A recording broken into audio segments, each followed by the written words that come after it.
Selamat pagi. I'm gonna take you to make breakfast with me. Tapi sambil kita ngobrol-ngobrol and do a session of Maori's thoughts. So, I got some of the ingredients. Avo, cottage cheese, 3 eggs. Dan hari ini kita bakalan ngobrolin mindfulness in the age of bad news. I just feel like, ya udah beberapa bulan ini, malah mungkin udah setahun terakhir ini ya, kita tuh kayak dibombardir dengan banyaknya bad news internationally, tapi juga mungkin specifically locally where we're at di Indonesia. Dan aku ngerasa kayaknya penting gitu untuk ngomongin itu, khususnya kayak how do we even navigate, how do we keep caring while also protecting ourselves.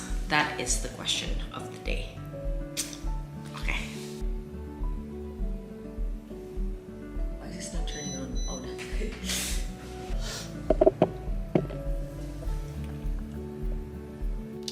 So, I'm sure we're all feeling super overwhelmed, dan kita mungkin ada masa-masa dimana kayak ngerasa, oh my god, ini back to back banget, how do I process this? Karena buat aku personally berat banget sih, dan ada kecenderungan ngerasa hopeless. Terus ada masa-masa dimana jadi kayak mewek, nangis, marah. It's just hard, right, when you hear bad news over and over again, back to back. So, first of all, yang aku pengen bahas adalah feeling overwhelmed is very, very, very normal and expected. Karena sebenarnya kalau kita lihat secara sejarah manusia as a whole, most of history sebenarnya manusia itu tinggal in communities of like 50, 100, 200 people.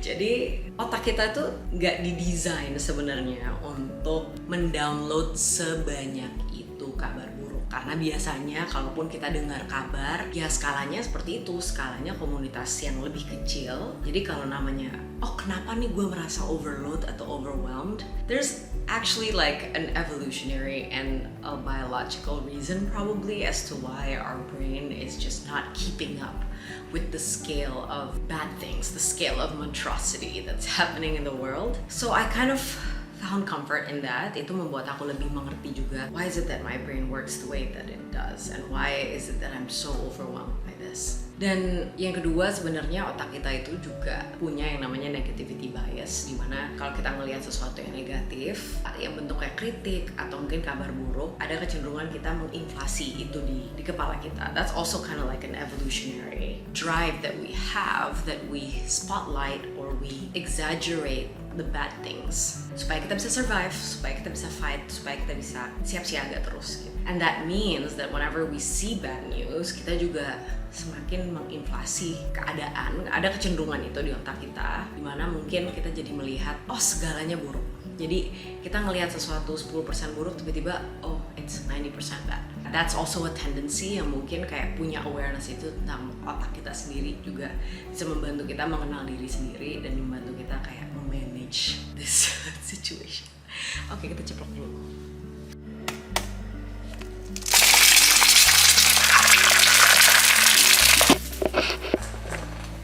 So, sebenarnya there's also another stoic explanation as to why we feel so overwhelmed. Jadi kalau penjelasan stoiknya, sebenarnya there's this idea that rasa tenang itu comes dari perasaan kita tahu sebenarnya tanggung jawab atau sense of control kita tuh sampai kemana.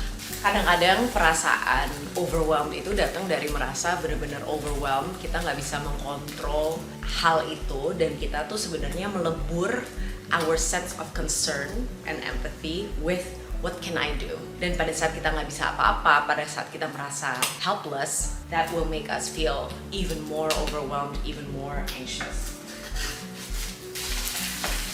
Wait, aku lagi scrambling. So there's a philosopher called Epictetus yang percaya bahwa sebenarnya kalau kita tuh lagi anxious, kalau kita tuh lagi frustrasi, it's because we're trying to control things that are simply outside of our control. Dan again, kayak tadi kita bilang, sebenarnya for all of human history, this is a pretty new phenomenon dimana kita tuh bisa mengetahui bad news sebanyak ini dan dalam skala sebesar ini. Whenever we see something, it becomes a question of responsibility also. It's like, to what extent can I influence this? To what extent can I control this? Karena that feeling of not trying to control something we can't control is what contributes to that feeling of being overwhelmed and frustrated and anxious, and it's probably a cause for all of my tears and all this pent up anger and frustration pada saat ngelihat kabar-kabar buruk yang begitu banyak ini. So mungkin these are just some things atau kayak mindset yang kayak sempat ngebantu aku mengerti perasaan aku sendiri, perasaan overwhelmed ini. And so now we're gonna move on to the tips. But first, toast. Aku kemarin beli roti ini, sejujurnya dia sehat banget tapi kayak terlalu sehat gitu loh guys rasanya. I'm into healthy stuff, but that one was a little too healthy. Oh, now we measure my cottage cheese. Kayaknya hari ini aku cukup 50 gram aja. Aku tuh lagi berusaha by the way setiap hari untuk mencapai protein goal aku. Dia nggak mau sih dibuka, aduh. 50 grams of something. Aku tuh kalau ngambil roti pakai sumpit. Ding.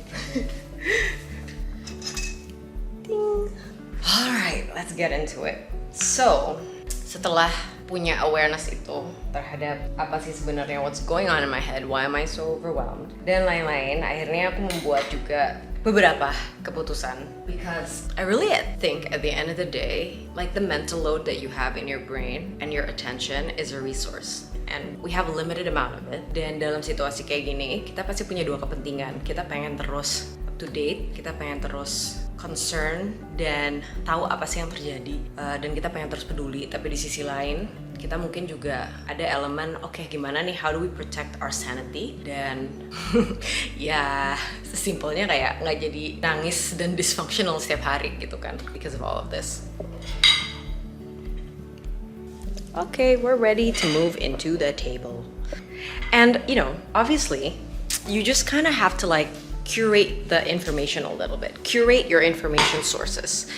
Yang dimaksud di sini tuh bukan kayak menutup mata sih sebenarnya dari apa yang terjadi, tapi lebih kayak mungkin secara lebih intentional kita memilih particular sources yang udah menjadi trusted atau go-to-nya buat kita. Jadi as opposed to being exposed to small nuggets of information banyak banget, aku udah punya beberapa sites that I go to atau akun Instagram where I go to for updates, dan tempat-tempat itu aku percaya biasanya dalam kejadian-kejadian penting pasti cukup up to date dan cukup thorough dan cukup nuanced. Karena aku juga merasa kalau misalnya lagi ada bad news atau ada sesuatu yang viral, ada juga kecenderungan tiba-tiba berbunculan konten-konten yang juga kurang tepat atau kurang kayak punya nuance, kurang punya konteks yang penuh, dan jadinya agak sedikit ada angle atau narasinya leneh juga, dan we have to protect against that. Jadi caranya mengcurate informasi sebenarnya mengcurate sourcesnya juga.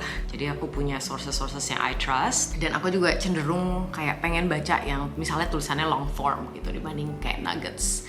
Karena kalau tulisannya long form dalam bentuk esai atau biasanya karusel yang agak panjang, biasanya memang aku sih merasa jadi aku mendapatkan konteks lebih penuh gitu dibandingin kayak cuma tidbits gitu. Terus aku juga punya window-window tertentu in the day, jadi aku nggak seharian mengekspos diri aku terhadap bad news ini, karena again, it can be discouraging, it can be really dysfunctional, apalagi kayak I'm actually quite an emotional person, dan aku kepikiran, dan aku overthinker, jadi kalau kayak gitu mendingan kita split aja gitu. And to be honest, kalau hari itu aku lagi penuh banget activity-nya, biasanya window itu adalah di malam hari gitu, jadi I'm catching up with everything that's happening in the world di malam hari, maybe not everything that's happening in the the world, but the most important things in the world. Dan di malam hari, kenapa itu juga quite useful? Karena okay, you can feel what you feel, tapi abis kita juga decide okay what we can do dan lain-lain. Abis itu kita bisa istirahat dan tidur dan juga log off. For me who's an overthinker, that happens. Cuman ya memang malam-malam itu kan juga kadang-kadang emotional capacity-nya lebih rendah ya. Jadi kecenderungan kayak frustrasi dan jadi emotional dan jadi mewek dan nangis dan lain-lain itu juga lebih tinggi. But for me, it makes sense karena setelah itu aku bisa ada downtime dan transition time karena aku tidur. Terus besoknya aku bisa, ya paling nggak ada sense of semangatnya lagi gitulah. Karena it's not as fresh in my mind, tapi aku juga tahu gitu. Oke, aku kebanyakan ngobrol karena jadi susah.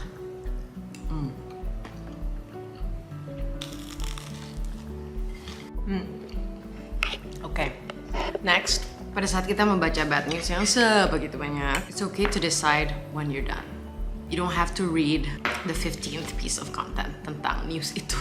Kayak, it's okay kok untuk tahu kayak, okay, I'm gonna stop here. I understand what's happening. I'm going to maybe like talk to my husband, talk to my wife, talk to my whoever about it. But I'm gonna stop consuming because I'm already feeling the effects that it has on me. It's okay to set that boundary that kita nggak harus ngeliat konten yang ke-10 tentang hal yang sama. And then I think, again, because our brains tuh punya negativity bias dan kita punya kecenderungan menganggap semua hal tuh negatif dari satu hal yang negatif, jadi kita punya elemen inflasi itu. Don't forget to balance your inputs. Yang dimaksud di sini adalah dengan algoritma juga, konten kita kan akan semakin double down nih. Kalau kita udah isinya kabar buruk atau kabar-kabar tertentu, itu akan muncul terus. And I just think that kalau misalnya konten yang kita konsumsi itu kayak a diet, let's make sure that it's balanced. It's like what we're eating. Jadi if we're eating a little bit of unhealthy food, let's balance it with something more healthy. Jadi kayak misalnya nowadays aku lagi berusaha untuk baca buku yang lebih banyak juga to balance out my content input. Don't forget to have meaningful conversations with people around you to uplift you. Maybe watch a documentary on like a latest innovation that's happening in the world that is causing you hope. Mungkin kamu kayak jalan keluar terus kayak ya mendekatkan diri dengan alam and just have little moments of beauty in your life. Maybe it's like with your kids, maybe it's with your husband, maybe it's with your friends. Just make sure that you balance your inputs karena kayak tanpa input yang balance itu dan dengan tendensi otak kita untuk punya negativity bias, it will truly drag you down. And you know, your mental diet is kind of like your diet. It's like, okay, I'm gonna eat a little bit of pizza, but I'm also gonna try to balance it out with veggies. Of course, it's not this simplistic. Dan kadang-kadang dalam masa-masa kayak gini, ya we just have to keep engaging. Dan mungkin realitinya memang sebanyak itu cause for concern-nya dan sebanyak itu keburukan yang sedang terjadi. Tapi I think it's also okay to want to survive mentally and emotionally through it dengan cara memberikan balance of inputs tadi. So, yeah guys, this is my chat for today. Ini aku juga sambil makan. Jadi yang pertama kita udah ngebahas kayak mindset and all the reasons why it's normal to feel overwhelmed. Then those are some things yang membuat aku punya self-awareness lebih juga terhadap kenapa sih aku merasa se-overwhelmed ini, ngerasa se-mentally weak ini di antara semua bad news yang ada di luar sana. Terus tadi just some tips which is to, you know, curate the way that you receive these inputs. Mungkin even kamu punya window of time dalam hari kamu di mana kamu benar-benar mengekspos diri kamu and know when you're done. Dan yang terakhir, balance your inputs juga. I mean, hopefully life is not just bad inputs. There are small little things that are beautiful too untuk menjaga mental sanity kita. Tapi semangat ya teman-teman. Aku ngerasa pasti kita semua lagi merasakan ini. Ada rasa-rasa hopeless tadi, rasa-rasa nggak berdaya. Let's do what we can and then beyond that, you know, also try to survive mentally and emotionally through this together. I'm gonna eat the rest of my breakfast and then I'll see you in the next Maudie's Thoughts. Bye.